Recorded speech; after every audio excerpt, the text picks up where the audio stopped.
Hey everyone, how's it going? This is the Bald Metal Nerd coming at you with a fairly quick one, I hope. I know you've already read the title on this one.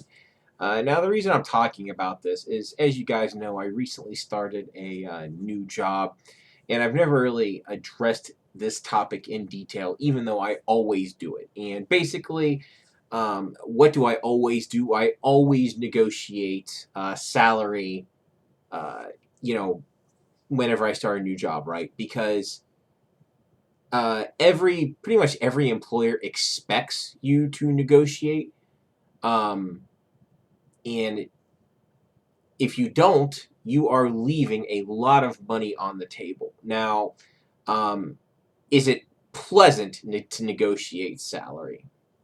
Not really, but you have to keep in mind that if an employer wants to hire you, you actually are in a position of some power because before the employer wants to hire you, you're actually in the most power that you're going to almost have the entire relationship with the employer. And the reason I say that is when they decide to hire you, they know you're the person they want for whatever job it is. Because I guarantee you, they've interviewed a bunch of other people, they've considered a lot of other people, but they decide that they want you for whatever reason. So they've already went through a lot of time and expense to find you.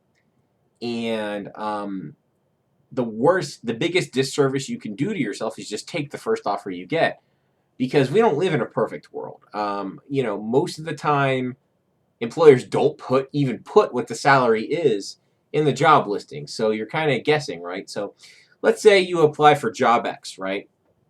And the employer offers you $50,000, right? And you just immediately take that. Well, you probably left a bunch of money on the table because if they offered you $50,000,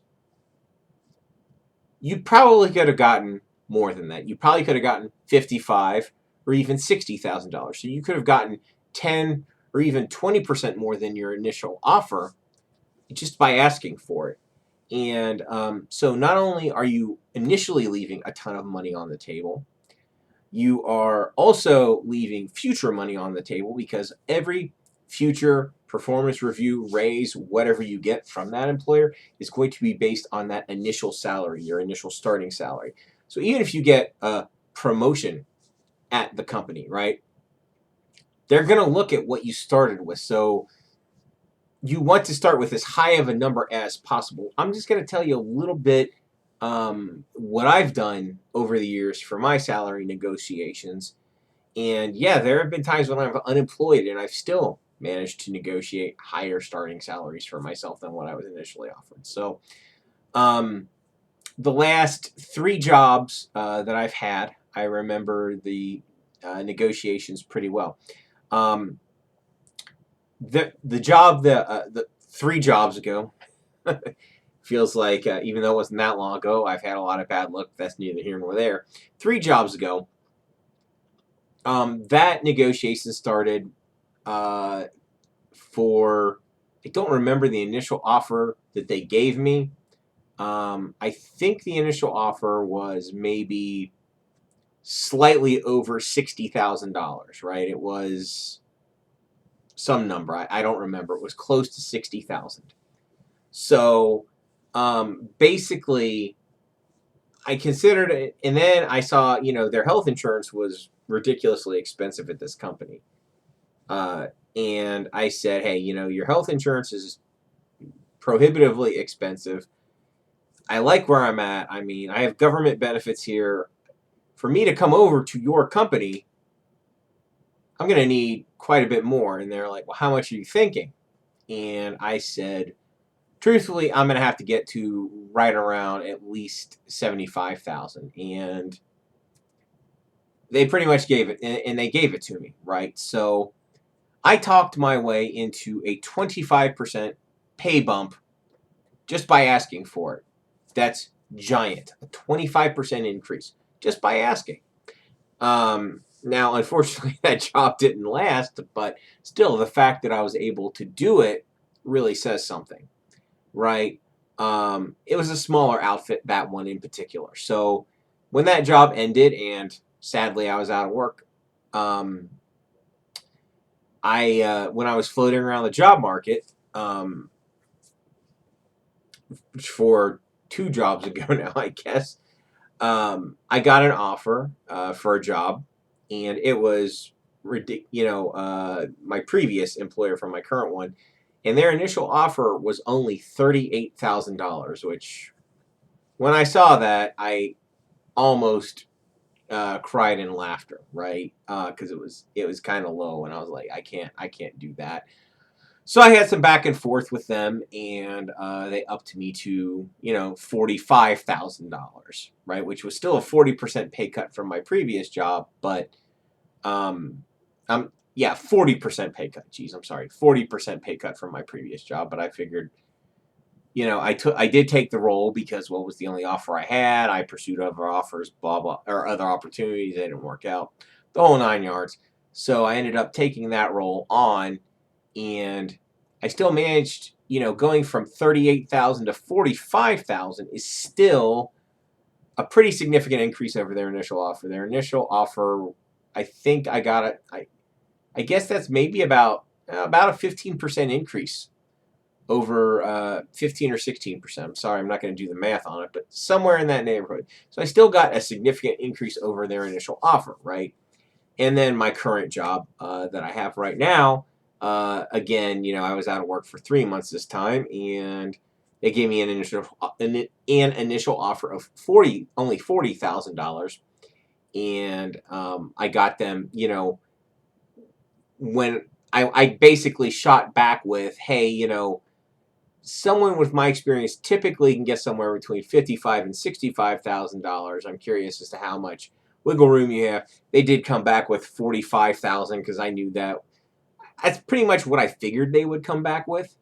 So I did accept at that rate, and like I've said before in my other videos, I do plan on eventually seeking other employment. But with the economy so bad right now, it's going to be at least a few months before I decide to exercise that option. But the point that I'm trying to make is essentially you can get more money simply by asking for it. And you don't have to be rude. You don't have to be super aggressive. You don't have to say, "Oh my God, that sucks. I can't take that. Give me, a million more." Very politely.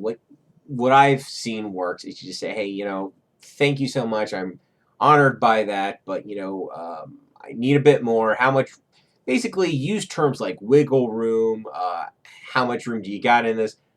And try to avoid hard and fast numbers if you can. The only reason I gave hard numbers twice is because of the fact that I knew, basically in the first 3 jobs ago, they asked me for a number, so I gave it to them, and they essentially gave me the number. Maybe I should have had a higher number, but whatever.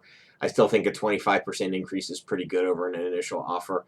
And the reason I gave an offer with my current job was because, the initial offer was low, and I was like, well, this is what I'm hearing. So I gave them a range. They didn't even hit the range, but whatever. I mean, that's neither here nor there. That's a different video.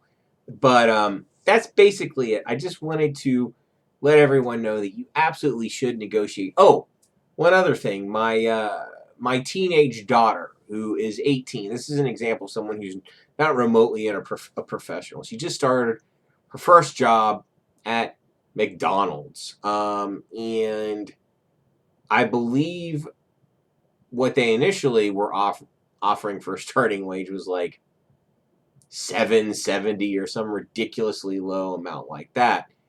And since she said,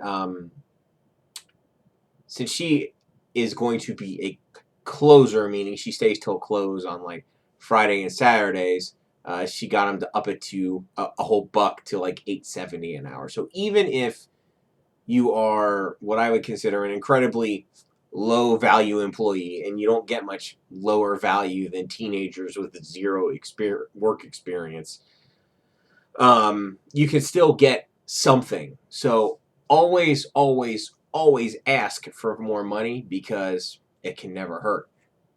Worst thing that they'll do is say no. And then, of course, at that point, you can decide whether you want to do the job or not. So that's basically it. I hope this educates some of you out there. I know this is way outside my normal realm of conversation. Well, not for long time viewers, but if you're new to the channel, take a look around. Maybe you'll see something you like. Share, subscribe, all the fun things. That's basically it. So, as always, live long and prosper. Keep on rocking.